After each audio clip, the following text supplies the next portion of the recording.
BJP నాయకులకు ఇబ్బంది రేపు.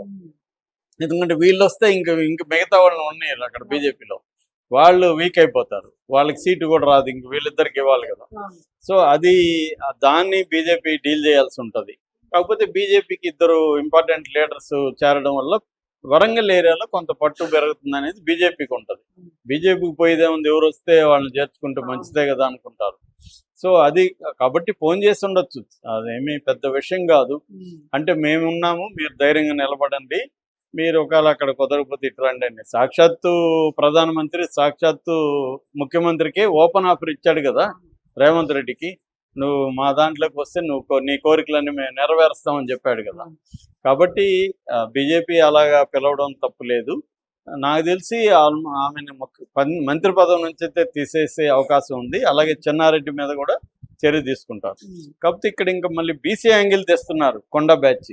ఎందుకంటే కొండ మురళేమో మున్నూరు కాపు, తర్వాత ఈమెమో పద్మశాలి. సో ఈ యాంగిల్ తెచ్చి బీసీలని అంటారా మీరు, అదే రాజగోపాల్ రెడ్డిని అంటున్నారా? మరి రాజగోపాల్ రెడ్డి ఇలా మాట్లాడుతున్నాడని వాళ్ళ అన్నకు నోటీసులు ఎందుకు ఇవ్వలేదు అని బీసీ నాయకులు ఆల్రెడీ తీన్మార్మల్లన్న ఓపెన్ గానే క్వశ్చన్ చేస్తున్నాడు. అంటే బీసీల మీద మాత్రమే వీళ్ళు చర్య తీసుకుంటారు, అప్పర్ కాస్ట్ మీద తీసుకోరు అన్న ఒక యాంగిల్ని వీళ్ళు తీసుకొస్తున్నారు. దీనివల్ల బీసీల్లో వ్యతిరేకత కాంగ్రెస్కి వచ్చే అవకాశం ఉంది. మరోపక్క అక్కడ లోకల్గాను వరంగల్లోనూ కాంగ్రెస్ పార్టీకి దెబ్బ తగులుతుంది చర్య తీసుకుంటే.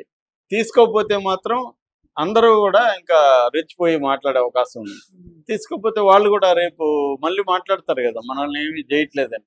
అందుకే మహేష్ కుమార్ గౌడ్ నిన్న చెప్పాడు, ఆల్రెడీ 2 తప్పులు జరిగాయి, అప్పుడు మేము క్షమించామని. 2 తప్పులు వచ్చి, ఒకటి నాగార్జున మీద ఆమె నోరేసుకుని మాట్లాడడం, రెండోది ఆల్రెడీ సుస్మిత వాళ్ళ మాజీ ఓఎస్డీని అరెస్ట్ చేయబోయినప్పుడు పోలీసుల్ని ఎదుర్కొని అప్పుడు కామెంట్లు చేయడం. ఈ 2 సంఘటనలు జరిగి అప్పుడేదో ఈమె సారీ చెప్పి దాన్ని సర్దుకుంది. ఇప్పుడు ఈమె సారీ చెప్పడానికి కూడా రెడీగా లేదు, ఎవరు కొండ సురేఖ. మరి ఇప్పుడు వాళ్ళు ఏమన్నా మళ్ళీ ఇవన్నీ ఆలోచించుకొని మరొకసారి సారీ చెప్పించి సర్దు మణిగేట్టుగా చేసుకుందాం అనుకుంటారా, లేదు అమితమే తేల్చుకుందాం అనుకుంటారా అనేది తెలీదు. బట్ అమితమే తేల్చుకుంటారనే వార్తే మనకి వస్తుంది. నిలబడతాను అక్కడ అనేది ఆమె చెప్పింది. రెండోది, మీ తమ్ముడికి నువ్వు 200 కోట్లు ఒక డొల్ల కంపెనీకి కట్టబెట్టావు అనేది అనింది. సో ఈ 2 ప్రధాన ఆరోపణలు. దాంతోపాటు ఇంకా రేవంత్ రెడ్డిని నీచంగా ఆమె మాట్లాడింది.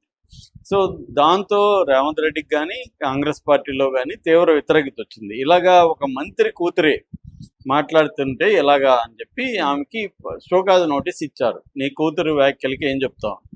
ఆమె నా కూతురికి నాకు సంబంధం ఏంటి, అది ఆమె వ్యక్తిగత అభిప్రాయం, నాకేం సంబంధం. సో ఆమె పార్టీలో లేదు, ఆమె అభిప్రాయం ఆమె చెప్పింది, దానివల్ల దానికి నేనెందుకు ఇది ఇవ్వాలి, కాబట్టి మీరు ఉపసంహరించుకోండి అని ఆమె చెప్పింది. సో తల్లి సురేఖ. అక్కడి నుంచి గొడవలు మొదలైనాయి. ఇటు కాంగ్రెస్లో కూడా కొంతమంది 16 మంది ఎమ్మెల్యేలు, 2 ఎమ్మెల్సీలు సిఎల్పి హాల్లో మీటింగ్ పెట్టి మనం పార్టీ నుంచి లేకపోతే మంత్రి పదవి నుంచి తీసేయాలని చెప్పారు. దాంతో రేవంత్ రెడ్డి లండన్ నుంచి వచ్చినాక ప్రెస్ మీట్ పెట్టాడు. అది ఆయన పెట్టిన ప్రెస్ మీట్ ఏమో అమెరికా పర్యటన కేంద్రం పర్మిషన్ ఇవ్వలేదనేది పెట్టాడు. అప్పుడు అడిగినప్పుడు కూడా అది ఆల్రెడీ క్రమశిక్షణా సంఘం దగ్గర ఉంది, అధిష్టానం చూసుకుంటుంది, నేను మాట్లాడినా అన్నారు. ఆయన అదే చేస్తారు, మామూలుగా ఎవరైనా అదే చేస్తారు. కాంగ్రెస్ పార్టీలో ఏంటంటే ఫైనల్గా అధిష్టానం ఉంటుంది, వాళ్ళు డీల్ చేస్తారు. అయితే ఇక్కడ ఏమైందంటే ఈమె డైరెక్ట్గా కూతురు దగ్గరే ఈమె మాట్లాడిచ్చిందని, రేవంత్ రెడ్డిని ధిక్కరించాలని డిసైడ్ అయిపోయారని, రేవంత్ రెడ్డి మీద అసంతృప్తి ఉందని, ఇష్యూలనే కాదు మామూలుగా రేవంత్ రెడ్డి కోటరీని పెట్టుకొని కొంతమంది మంత్రులతోనే ఆయన ఉంటూ కొంతమంది మంత్రుల కంట్రోల్లో ఉన్నాడు, అది కూడా ఆమె చెప్పింది. కొంతమంది మంత్రుల కంట్రోల్లో ఉన్నాడని సుష్మిత కూడా చెప్పింది. అలా ఉంటూ మిగతా వాళ్ళకి ఊరికే ఆమెకి కొండా సురేఖకి పదవి ఉంది తప్ప ఆమె ఏమీ పవర్స్ లేవు, అంతా సీఎంఓలనే చూస్తున్నారు. ఈ మధ్య అది జరుగుతుంది అన్ని చోట్ల. గతంలో జగన్ ఉన్నప్పుడు సీఎంఓ వర్సెస్ మిగతా ఉండేది, మంత్రులకు కూడా పెద్ద ఉండేది కాదు. ఇప్పుడు కూడా అదే జరుగుతుందని విమర్శలు ఉన్నాయి. అక్కడ కూడా అన్ని చోట్ల ఇదే జరుగుతుంది, సీఎంఓనే చూస్తారు. మంత్రులు కూడా ఇప్పుడు డమ్మే అయిపోయారు, చాలామంది మంత్రుల పేర్లు కూడా తెలియదు ఎవరికి, అలాగే అయిపోయింది అనమాట. అదే జరుగుతుంది ఇక్కడ. కాంగ్రెస్లో ఏంటంటే ప్రతి ఒక్కరూ సామంతరాజుల్లాగా ఉంటారు ఎక్కడికక్కడ. సో అది ఇక్కడ మిస్ అయ్యి సెంట్రలైజ్డ్ అయింది ఇప్పుడు రేవంత్ రెడ్డి వచ్చినాక. అది వీళ్ళకి కోపం ఉంది. ప్రధానంగా ఉంటే ఇట్లాంటి మంత్రి పదవి ఉంటే ఏంటి, ఓడిపోతే ఏంటి, మనం ఫైట్ చేద్దామని డిసైడ్ అయినట్టుగా మనకు అర్థమవుతుంది. ఒకవేళ ఇక్కడ కాంగ్రెస్లో తీసేస్తే బీజేపీలోకి జనసేనలోకి వెళ్ళొచ్చు అనేది ఆమెకి ఇంక ఈ రెండే మిగిలాయి. మిగతా అన్ని ఆమె ఒక రౌండ్ వేసింది, అన్ని పార్టీలు తిరిగేసింది. ఫస్ట్ తెలుగుదేశం, కాంగ్రెస్, వైఎస్ఆర్సిపి, తర్వాత బీఆర్ఎస్, మళ్ళీ కాంగ్రెస్, ఇప్పుడు మళ్ళీ బీజేపీలోకి జనసేనలోకి వెళ్తుంది. రెండే ఉన్నాయి. BJP alternative BJP. సో వాళ్ళకి ఇప్పుడేవో డిమాండ్లు పెడుతుంది, బీజేపీకే ఎక్కువ ఇంపార్టెన్స్ ఇస్తుంది. జనసేనకి ఇక్కడ ఏముంది, ఏమి లేదు. కాబట్టి ఆమె బీజేపీలో అయితే కేంద్రం అధికారంలో ఉంది, పార్టీ ఇక్కడ కూడా స్ట్రాంగ్గా ఉంది, ఆమెకి ఏమన్నా పదవులు వచ్చే అవకాశం ఉంది. అందుకని ఆమె కేంద్రంలో పనులు కూడా ఏమైనా ఉంటే చేసుకోగలదు. ఇక్కడ కూడా బీజేపీ వాళ్ళకి పనులు అవుతాయి అధికారుల్లో, అందుకని ఆమె బీజేపీలోకి వెళ్ళే అవకాశం కనబడుతుంది. ఇవన్నీ ఆమె కూడా ముందే ప్లాన్ చేసుకుని కూతురు దగ్గర మాట్లాడిచ్చి ఉండొచ్చు. అది రేవంత్ రెడ్డికి కూడా తెలుసు. ఇప్పుడు ఏంటంటే ఇద్దరికీ తెలుసు అండి అన్ని. ఇప్పుడు ఏమైంది, డ్యామేజ్ అయితే కంపల్సరీ డ్యామేజ్ జరుగుతుంది.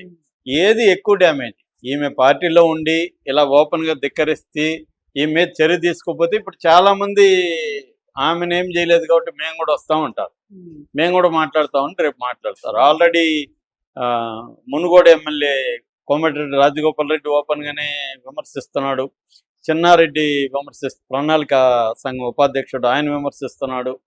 సో ఇలాగా చాలామంది విమర్శలు బయలుదేరాయి. ఇప్పుడు వీళ్ళ మీద చర్య తీసుకోకపోతే మిగతా వాళ్ళు కూడా చేస్తూ ఉంటారు. కాంగ్రెస్ పార్టీ గందరగోళంలో మారిపోతుంది అనేది కాంగ్రెస్ పార్టీకి ఉన్న భయం. రేవంత్ రెడ్డికి ముఖ్యంగా తన మీద ఇలాగ వ్యక్తిగతంగా టార్గెట్ చేస్తుంటే ఆల్రెడీ బీఆర్ఎస్ దాన్ని ఉపయోగించుకుంటుంది, బీఆర్ఎస్ బలపడుతుంది. రేవంత్ రెడ్డికి వ్యక్తిగతంగా కూడా నష్టం. రేవంత్ రెడ్డి ఇట్లాంటివి రాకుండా చూసుకోవడంలో ఫెయిల్ అయ్యాడనే అధిష్టాన వర్గం కూడా అనుకుంటుంది. అందుకని ఇప్పుడు రేవంత్ రెడ్డికి కూడా ఇది ప్రెస్టేజ్ ఇష్యూగా మారిపోయింది.